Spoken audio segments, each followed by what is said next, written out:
3 दिन पहले गलवान वैली में हुई घटना ने इंडिया में एक नी जर्क इफेक्ट लाया है। नी जर्क इफेक्ट मतलब कि सडन कोई इफेक्ट शुरू होता है और थोड़े दिन बाद उसका असर ख़त्म हो जाता है। तो अभी हम क्या कर रहे हैं कि चाइनीज़ प्रोडक्ट को बाइकआउट कर रहे हैं। अभी न्यूज़ में भी आपको देखने को मिला है कि लोग चाइनीज़ सामान को जला रहे हैं, तोड़ रहे हैं, फेंक रहे हैं, यूज़ नहीं करने की कसम खा रहे हैं।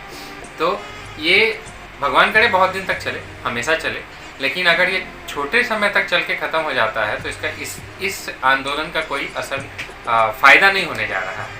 अगर हम 5 दिन 10 दिन करके हम इस चीज़ को भूल जाते हैं तो इसका कोई फ़ायदा नहीं होने जा रहा है। तो अगर ये लंबा चलता है, ये हमेशा के लिए हो जाता है, तब तो हम बहुत फ़ायदे में रहें। ऐसा एकदम ज़रूरी नहीं है कि अगर हम बाहर के सामानों को यूज़ ना करें तो हमारे यहाँ कोई चीज़ नहीं बनेगी। अगर हम अपने इतिहास को देखते हैं, पुराने इतिहास को, तो जब से भारत की सभ्यता शुरू हुई थी तब से लेकर लगभग 16वीं शताब्दी तक हम पूरे विश्व को अपना सामान सप्लाई करते थे। हम पूरे विश्व के लिए एक मैन्युफैक्चरिंग हब थे, हम पूरे विश्व के लिए एक एक्सपोर्टिंग हब थे। हमारे यहाँ से चीज़ें जाती थी।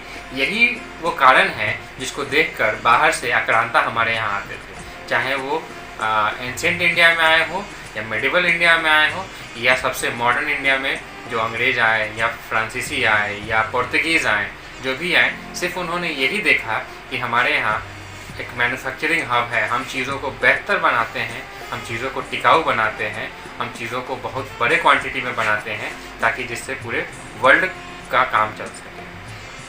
तो ये हमारे लिए कोई नया नहीं है। हाँ, उनके आने के बाद की सभ्यता थोड़ी सी चेंज हुई है। हम धीरे धीरे उनके प्रोडक्ट्स पर डिपेंड होना शुरू हो गए। इसके बहुत सारे कारण हैं, मैं कारणों में नहीं जाऊँगा, लेकिन मैं बस इतना कहना चाहता हूँ कि सिर्फ चाइनीज़ प्रोडक्ट को क्यों बाइकआउट करें। अगर हमें बाइकआउट करना है तो हम क्यों ना पूरे जो भी विदेशी चीज़ हैं, जो भी फॉरेन प्रोडक्ट्स हैं, उनको बाइकआउट करें। हम क्यों ब्रांड कॉन्शियस हो जाते हैं, हम क्यों ऐसा मानने लगते हैं कि बाहर की चीज़ें अच्छी होती है और हमारी देश की चीज़ें अच्छी नहीं। क्या बनारसी साड़ी का कोई डुप्लीकेट बना सकता है? इसका कोई मोल कर सकता है? क्या खादी के कुर्तों का, खादी के धोती का, खादी के पैजामे का कोई डुप्लीकेट कर सकता है? इसका कोई मोल दे सकता है? तो हम जब बेहतरीन चीज़ों को बना सकते हैं तो हम क्यों डिपेंडेंट हो जाते हैं बाहर की चीज़ों पे? हम क्यों फॉरेन की चीज़ों को बहुत अच्छा मानने लगते हैं? इस सोच को बदलना होगा। जब तक आप सोच को नहीं बदलेंगे तब तक आप सामान जला के, सामान फेंक के नहीं कर सकते। गांधी जी ने जब नॉन कॉपरेशन मूवमेंट स्टार्ट किया था तो गांधी जी ने ये नहीं कहा था कि आप जो पहने हैं उसको उतार के जला दो। गांधी जी ने ये कहा था कि आप अपने मन से इस सोच को निकालो। सोच को जब तक नहीं निकालोगे तब तक बाहर की सामान को यूज़ करना नहीं छोड़ोगे। आप स्वदेशी को बढ़ावा नहीं दोगे। स्वदेशी को बढ़ावा देना है तो अपने सोच में परिवर्तन लाना पड़ेगा, और अपने सोच में परिवर्तन लाइए, समाज अपने आप बदल जाएगा। अभी जो हमारे देश में ये सिचुएशन आई है, ये परिस्थिति आई है जिसमें हम एक जागरूक नागरिक की तरह बिहेव कर रहे हैं चाइना की चीज़ों को बाइकआउट करके, तो ये बहुत अच्छी परिस्थिति है कि हम ये समझें कि हमारे देश में चीज़ें बनती कैसे हैं, किस नाम से बनती हैं। हमारे देश में बेसिकली 2 तरह की चीज़ें होती हैं। एक होती है मेड इन इंडिया प्रोडक्ट और दूसरा होता है make in India product. Made in India और मेक इन इंडिया में क्या डिफरेंस है? तो मेड इन इंडिया को आप कह सकते हैं मैन्युफैक्चर्ड इन इंडिया या पूर्णतः स्वदेशी, इसको आप कह सकते हैं। और मेक इन इंडिया जो होता है ये हाइब्रिड है। हाइब्रिड के इसलिए मैं कह रहा हूँ कि इसमें क्या होता है, टेक्नोलॉजी होता है, रिसर्च एंड डेवलपमेंट या पैसे बाहर से आ रहे होते हैं। कभी कभी सामान भी बाहर से आता है और इंडिया में सिर्फ उसकी असेंबलिंग होती है, यानी कि उनको जोड़ के एक प्रोडक्ट तैयार कर लिया जाता है। और मेड इन इंडिया में होता क्या है कि हम अपने नेचुरल रिसोर्सेज को, अपने नेचुरल टैलेंट को यूज़ करते हैं। मतलब ऐसा हुआ कि हम अपने यहाँ से रॉ मटेरियल देंगे, हम अपने यहाँ से लेबर देंगे, हम अपने यहाँ के एंटरप्रेन्योर को तैयार करेंगे, वो पैसे इन्वेस्ट करेगा और अपने यहाँ इसकी मैन्युफैक्चरिंग होगी। मतलब पूर्णतः स्वदेशी, बना हुआ, बनाया हुआ और सामान लिया हुआ, सब जो सारे चीज़ें जो होंगी वो इंडिया से होंगी। मेक इन इंडिया में इसका क्या होता है? मेक इन इंडिया में पैसे वाला कहीं और का होता है, सामान रॉ मटेरियल हम अलग अलग जगह से लेता है। चूँकि वो कैपिटलिस्ट माइंड का है तो वो क्या करेगा कि जहाँ जहाँ उसको चीज़ें सस्ती मिलेंगी वहाँ से लेगा। सपोज दैट कि एक सामान बनाने में 5 चीज़ों की ज़रूरत होता है। एक उसको सस्ता मिल गया अफ़गानिस्तान से तो अफ़गानिस्तान से लिया, दूसरा सस्ता यूरोप से मिला तो यूरोप से लिया, मतलब 5 जगह से 5 चीज़ों को वो ले सकता है। तो उसमें हमारा तो कुछ फ़ायदा नहीं हुआ। वो जहाँ चीज़ें उसकी सस्ती बनेंगी वहाँ उसको बनाएगा और लाके उसको इंडिया में छोटे छोटे पार्ट्स लाता है और उसको असेंबल कर देता है। दूसरा कि जब हम मेड इन इंडिया की बात करते हैं तो इसमें हमारा नेचुरल टैलेंट यूज़ होता है। हम अपने लोगों को चीज़ों को शुरुआत से बनाना सिखाते हैं, हम अपने लोगों को इसमें प्रशिक्षण देते हैं, हमारे लोग इसमें अपना दिमाग लगाते हैं, रिसर्च एंड डेवलपमेंट करते हैं। लेकिन जब मेक इन इंडिया की बात करते हैं तो मेक इन इंडिया को आप कह सकते हैं कि एक मॉडर्न फॉर्म ऑफ मनरेगा है। मैं मनरेगा में काम करने वाले उन लोगों को छोटा नहीं आंक रहा हूँ, लेकिन मेक इन इंडिया में जिस जनरली ट्रेंड लेबर्स काम करते हैं, इनको एक पर्टिकुलर चीज़ की ट्रेनिंग दे दी जाती है। असेंबली लाइन जैसे मोटर व्हीकल में असेंबली लाइन होता है, उस तरह असेंबली लाइन की ट्रेनिंग दी जाती है। वो बस असेंबल करते हैं चीज़ों को, तो उसमें उनका स्किल का पूर्णतः विकास नहीं हो पाता है। ओवरऑल या होलिस्टिक डेवलपमेंट ऑफ स्किल नहीं हो पाता है। सिर्फ और सिर्फ क्या होता है, एक पर्टिकुलर चीज़ को सिखा दिया जाता है और वो उस काम को लगातार करते रहते हैं और जिस वो काम उनके लिए कभी कभी मोनोटोनस भी हो जाता है। इसमें कोई शक नहीं है कि चाहे वो मेड इन इंडिया हो या मेक इन इंडिया हो, जॉब दोनों देते हैं, जॉब अपॉर्चुनिटी दोनों प्रोवाइड करते हैं। लेकिन आप खुद ही सोचिए, जो सामान आपके यहाँ बन रहा होगा, आपके यहाँ से रॉ मटेरियल लिया जाएगा, यानी मैं मेड इन इंडिया की बात कर रहा हूँ, तो अगर पूर्णतः स्वदेशी सामान बनेगा तो उसमें जॉब अपॉर्चुनिटी ज़्यादा होंगे, क्योंकि उसमें आप रॉ मटेरियल निकालने के लिए भी लेबर यूज़ कर रहे हैं, मैन्युफैक्चरिंग के लिए भी लेबर यूज़ कर रहे हैं, उसका प्रोसेसिंग के लिए भी लेबर यूज़ कर रहे हैं और सेलिंग के लिए भी लेबर यूज़ कर रहे हैं। तो अलग अलग टाइप का एक अम्ब्रेला जॉब अपॉर्चुनिटी उसमें डेवलप होगा। लेकिन मेक इन इंडिया में जब हम जाते हैं तो एक या दो वैरायटी के ही जॉब अपॉर्चुनिटी, मतलब मैं कहना चाहता हूँ कि मेक इन इंडिया में जॉब अपॉर्चुनिटी लेस होते हैं। जॉब तो वो भी देता है लेकिन अपॉर्चुनिटीज़ लेस होते हैं। जब हम मेड इन इंडिया की बात करते हैं तो सबसे बड़ी अपॉर्चुनिटी जो हमें मिलती है वो होता है रिसर्च करने का। हम अपने चीज़ों को जो बना रहे हैं उसमें हम रिसर्च कर सकते हैं, और रिसर्च करना एक बहुत ही अच्छी चीज़ होती है, क्योंकि इसमें एक दिमाग का होलिस्टिक डेवलपमेंट होता है, होलिस्टिक ग्रोथ होता है, यानी कि पूर्णतः एक हम अपने दिमाग को इसमें यूज़ करते हैं। तो इससे ना सिर्फ वो प्रोडक्ट जिस पे हम रिसर्च कर रहे हैं उसको फ़ायदा हो रहा है, बल्कि हमारे समाज को भी फ़ायदा हो रहा है। हमारे समाज में क्वेश्चन आंसर करने का तरीका, रिसर्च करने का तरीका विकसित हो रहा है। तो इससे हमारे समाज में एक पूर्णतः विकास होने की संभावना है। हमारे बच्चे जो होंगे, हमारे युवा जो होंगे, अगर रिसर्च फील्ड में ज़्यादा जाएंगे तो इससे हमारा विकास ज़्यादा होगा। जबकि वही अगर हम मेक इन इंडिया की बात करते हैं तो सारी टेक्नोलॉजी तो बाहर से आती है, वो रिसर्च करते हैं, उनका दिमाग बढ़ता है, उनके दिमाग का ग्रोथ होता है। हम क्या करते हैं हम उसमें बस असेंबलिंग करते हैं, हम उसमें चीज़ों को जोड़ के एक प्रोडक्ट तैयार कर देते हैं जिसमें दिमाग लगाने जैसा कुछ है नहीं।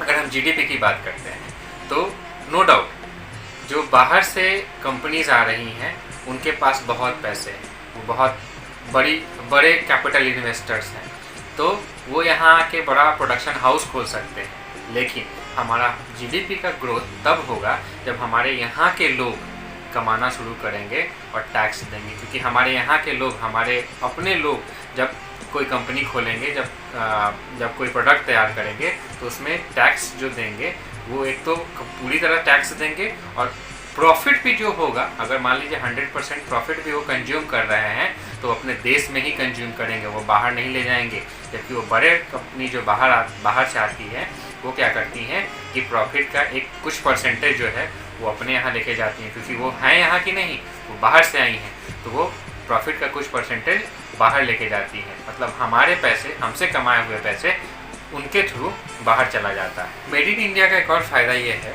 कि हमारा जो एमएसएमई सेक्टर है, यानी कि micro small and medium enterprises जो होते हैं, उनमें उनको बहुत सपोर्ट मिलता है। उससे हमारे जो छोटे उद्योग हैं उनको सपोर्ट मिलता है। छोटे छोटे कारीगर जो चीज़ें बनाते हैं, छोटे छोटे किसान जो चीज़ें उगा रहे हैं, उनको ख़रीदने वाला कोई होता है और उनको सही दाम देने वाला कोई होता है। जबकि बाहर की कंपनी जो आती हैं वो क्या करती हैं, रिसोर्सेज जो रॉ मटेरियल है वो मोस्टली कोशिश करती हैं कि बाहर से ही ले लें, जहाँ उनको ज़्यादा सस्ता मिले। ठीक है।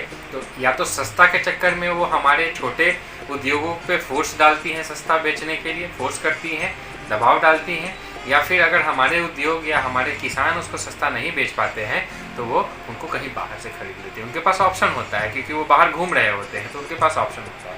लेकिन अगर हमारा कोई इंडिजिनस तैयार कर रहा है, यानी मेड इन इंडिया के तहत तैयार कर रहा है, तो वो क्या करेगा, हमारे यहाँ से चीज़ों को ही खरीदेगा। जैसे हमारे जो छोटे किसान हैं, छोटे कॉटेज इंडस्ट्री वाले हैं, या फिर हम कहें कि जो MSME सेक्टर है, इनको बहुत प्रमोशन मिलता है। और अगर हमारे यहाँ का MSME सेक्टर अगर मजबूत होता है तो वो हमारे देश में बहुत ज़्यादा एम्प्लॉयमेंट क्रिएट करने की क्षमता रखता है। हमारे देश में बहुत ज़्यादा रोजगार पैदा होंगे, और हमारे देश में अभी जितनी बेरोजगारी है इसको संभाल सकता है, वो इनको रोजगार दे सकता है।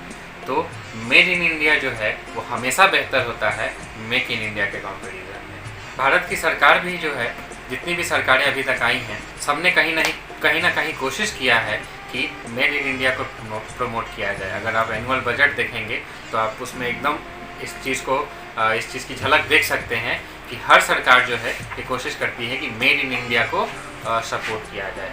ये चीज़ें आपको भी समझनी बहुत ज़रूरी है, क्योंकि किसी चीज़ को बाइकॉट 4 दिन 5 दिन 10 दिन कर देने से स्थिति में कोई भी चेंज नहीं आया, कोई परिवर्तन नहीं होगा इससे। अगर हम इस चीज़ को जब तक अपने सोच में नहीं लाते, इस चीज़ को अपने हम व्यवहार में नहीं लाते हैं, तो अगर हम अपने चाहते हैं कि कोई देश हमसे पैसा लेके हम पे ना चढ़े, कोई देश हमारे पैसा का हमारे ऊपर ही गलत उपयोग ना करे, या हमारे पैसों को अपने यहाँ क्यों ले जा रहा है, तो हमें अपने यहाँ के उद्योगों को सपोर्ट करना पड़ेगा। हमें अपने यहाँ के इंडस्ट्रीज़ को सपोर्ट करना पड़ेगा। हमें अपने यहाँ के एंटरप्रेन्योर्स जो हैं उनको सपोर्ट करना पड़ेगा। अगर हम उनको सपोर्ट करते हैं तो हमारे देश का पैसा हमारे देश में ही रहेगा, हमारे देश के लोग उससे कमाएंगे, हमारे देश का विकास होगा, हमारी GDP बढ़ेगी। तो हमें इस चीज़ को अपने सोच में लाना पड़ेगा। आप घर बैठे हैं, आराम से सोचिए इस चीज़ को कि किस में फ़ायदा है, मेड इन इंडिया में यानी कि मैन्युफैक्चर इन इंडिया में, या स्वदेशी में, या फिर मेक इन इंडिया में, असेंबली लाइन से जो तैयार हो रहा है, बाहर से चीज़ें बन के आ रही हैं, उसमें फ़ायदा है। ऐसा पहली बार नहीं हुआ है कि हम चीज़ों को बाइकआउट कर रहे हैं। अगर हम अपना इतिहास ही देखें, बहुत पुराने जाने की ज़रूरत नहीं है। मैं दो इंसिडेंट्स की बात करता हूँ। एक पहली बात करता हूँ non cooperation movement. Non cooperation movement में गांधी जी ने लोगों से आग्रह किया था, हाथ जोड़कर आग्रह किया था कि आप स्वदेशी अपनाएं। ये ऐसा क्यों? क्योंकि उस समय भी यही हो रहा था कि अंग्रेज हमसे कमा रहे थे, हम पे ही शासन कर रहे थे, तो कम से कम उनकी कमाई रोक दी जाए। अगर वो हमसे कमा नहीं पाएंगे तो परेशान होंगे, और परेशान होंगे तो शासन नहीं कर पाएंगे। उसके बाद अगर हम बात करें तो ग्रीन रेवोल्यूशन हमारे यहाँ आया। क्यों आया ग्रीन रेवोल्यूशन?